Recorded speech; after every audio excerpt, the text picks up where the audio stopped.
باز هم سلام دوستان عزیز. این دفعه هم از موضوع حرکت جسمی عمودی پرتافته شده مسئله 187 را میبینیم.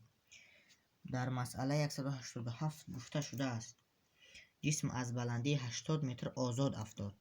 کوچیش آن در ثانیه آخرین افتیش چقدر بود؟ از بلندی 80 متر آزاد افتاد، یعنی اول می نویسیم 187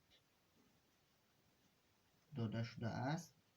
آزاد افتاد یعنی سرعت ابتدایی برابر 0. کوچیش آن در ثانیه آخرین افتیش چقدر بود؟ یعنی ثانیه آخرین، یک ثانیه آخرین. T1 برابر 1 ثانیه. ثانیه آخرین چقدر کوچیش کرده است این جسم. آن را با حرف S اشاره می نماییم و آن را پیدا می نماییم. حل: جسم از بلندی، همه وقت مسئله ها را با رسم حل کردن نسبتا آسان تر است. این زمین می باشد. زمین، سطح زمین است و این بلندی که ما اشاره می نماییم H. در ثانیه اول حرکت جسم راهی نه آنقدر زیاد را طی می نماید. جسم خیلی راه کوتاه راه و آهسته آهسته همینطور در هر یک ثانیه راهی زیادتر را طی کردن می گیرد.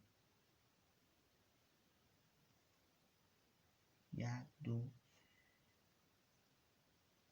مثال از مسافه بین هر یک نقطه را در یک ثانیه جسم طی کرده است. ما همینطور فکر می نماییم و از همین نقطه بعد یک ثانیه به نقطه آخرین و سطح زمین می رسد. این را با حرف S اشاره می نماییم و برای همه راه برای H می نویسیم H برابری G T کوادرات تقسیم 2. از بس که V0 برابر 0 است، ما V0 T جمعی اوناشو نمی نویسیم. اون قسمی مدل رو نویسیم. H برابر G T کوادرات تقسیم 2. اکنون این قسم اگر همه بلندی H باشد و قسمی که در یک ثانیه طی کرده است S باشد، این قسمش می شود H طرح S. مسافه H طرح S را جسم در یک ثانیه کمتر از مسافه H طی نموده است. یعنی H طرح S برابری در این قسم صورت ابتدایی برابر 0 است. G تم طرح 1 در کوادرات تقسیم 2. T طرح 1 یعنی یک ثانیه پیش جسم در اینجا در این نقطه قرار داشت. این دو معادله ما داریم و از این دو معادله S را پیدا می نماییم.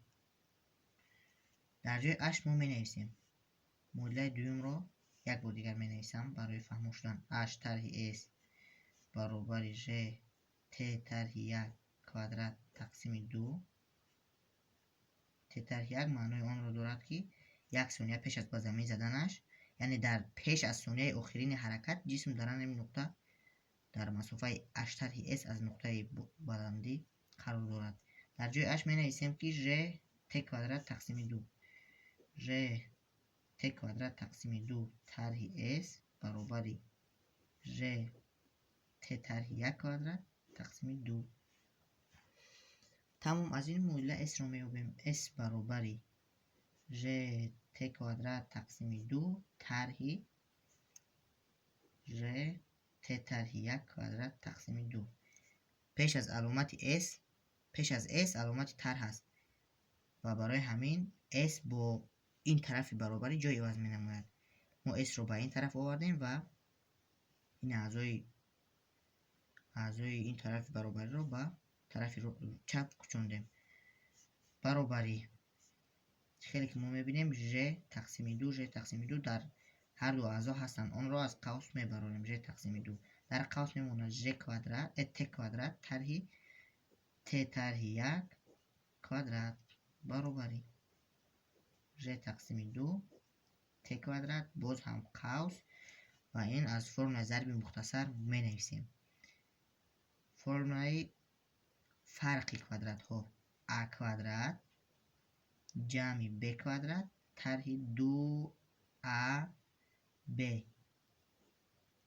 برابری ژ تقسیم دو ت کوادرات. اکنون قوس رو میکشویم.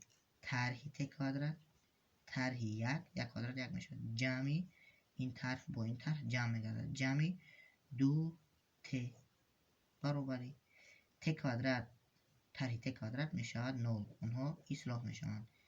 ژ تقسیم دو و اعضای مثبت در اول نوشته میشود دو ت طرح یک در داخل قوس میمونند برابری.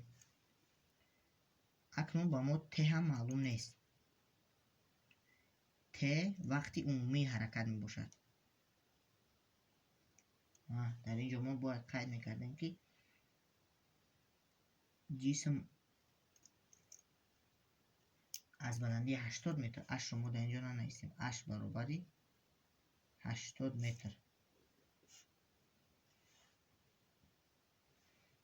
و از اینجا ما ت رو میابیم.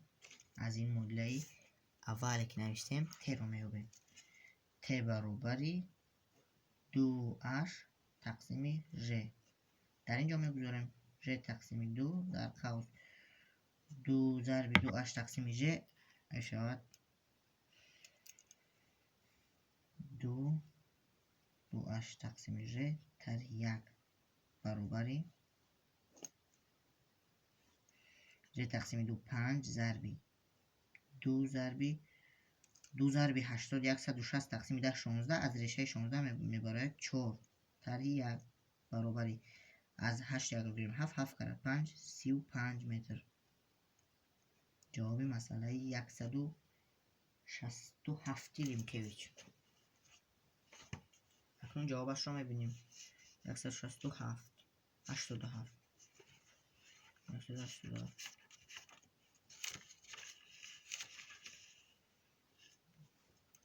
در اینجا جواب 35 متر درست.